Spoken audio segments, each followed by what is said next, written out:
Պարոն Փաշինյան, 44 օրյա պատերազմից հետո պատերազմի տարբեր դրվագներով տարբեր քրեական գործեր են հարուցված Արցախի պաշտպանության բանակի եւ բարձրաստիճան զինվորականների եւ շարքային միջին օղակի զինվորականների նկատմամբ նրանք տարբեր դրվագներով այսպես անցնում են, դեռ որոշ գործերի մեծ մասը դատարանում են,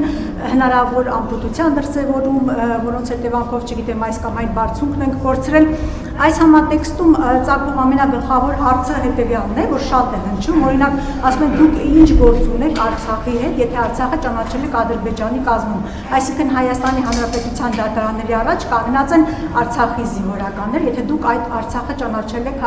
Ադրբեջանի կազմում եւ դուք 44 օրյա պատերազմից հետո ձեր ստորագրությամբ, երբ հանձնվեցին Քաշաթաղը եւ Քարվաճառը թշնամուն, այդ ժամանակ ադրբեջանցիները հայտնի փաստ է, եկան, այսինքն հայկական զորքերին հետ քաշելու հրաման տրվեց, հետագայում դուք 21 թվականին ազգային ժողովի ամբիոնից ասացիք, որ հենց դուք եք տվել զորքերի հետ քաշման հրամանը եւ ադրբեջանցիները GPS-ներով տեղակայվեցին հայկական ռազմավարական բարձունքներին, հետագայում իմացանք, թե ինչ տեղի ունեցավ Հայաստանում, մի քանի հարձակում եղավ, որից ամենախոշորը 22-ին նորից տարածքներ կորցրեցինք։ Հիմա նաեւ այս հարցն է հնչում, արդյոք ձեր հրամանները եւ գործողությունները չպետք է քննվեն, գոնե քննության ենթարկվեն իրավապահների կողմից կամ չգիտեմ, կաննեք թեկուզ դատարանի առաջ չպետք է քրեական գործեր հարուցվեն, հասկանալու համար ձեր հրամանների հետևանքով Հայաստանի Հանրապետությունը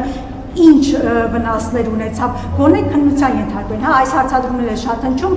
եւ Արման Թաթոյանի բանավեճի հրավերի հետ կապված նա նաեւ երեք հայտարարեց, որ ձեզ պահում են նախկինները, այսինքն ասաց, որ եթե նախկին նախագահները իրենց կուսակցություններով, ուժերով չմասնակցեն դրա պայքարին, քաղաքացիական պայմանագիրը մոտավորապես այսպես շանսեր չի ունենա, վերընտրվելու կամ հաղթանակ ունենալու։ 2026 թվականի ընտրությունները ցույց կտան, ով ինչ շանսեր ունի։ Ինչ վերաբերում է ձեր առաջին հարցին, նախ առաջին մասով դատավարություններ են ընթանում,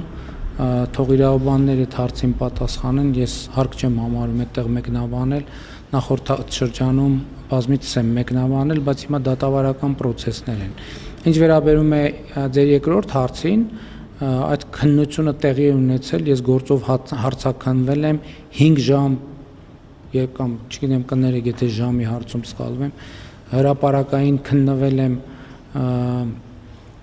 քննիչ հանձնաժողովում եւ այլն եւ այդպես շարունակ։ Եվ ավելին քննվել եմ ժողովրդի կողմից 2021 թվականի ընտրությունները այդ ամբողջ քննությունն ա եղել։ Այսինքն պատերազմի հետ կապված մի բան կա, որը որևէ մեկը չգիտի,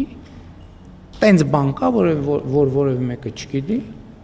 այդ որ ասում եք քրեական գործեր եւ այն ձեր կարծիքով քրեական գործերի մեջ ավելի կա, քան հանրությունը գիտի եւ հանրության հետ հաղորդակցվել է քննիչ հանձնաժողովներում, ելույթներում եւ այլն եւ այդպես շարունակ, դա թյուր կարծիք է։ Եվ հետևաբար իմ գործողությունները քննվել են, կարող են էլի քննվել եւ շարունակաբար քննվել։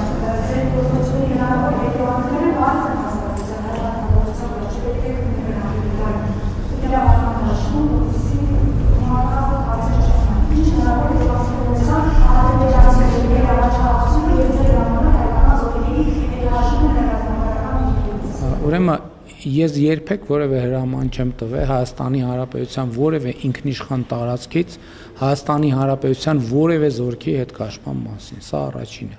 Երկրորդին գործողությունները քննվել են, այն մնացած մասերով թող էլի քննվեն, թող անընդհատ քննվեն եւ այդպես շարունակ։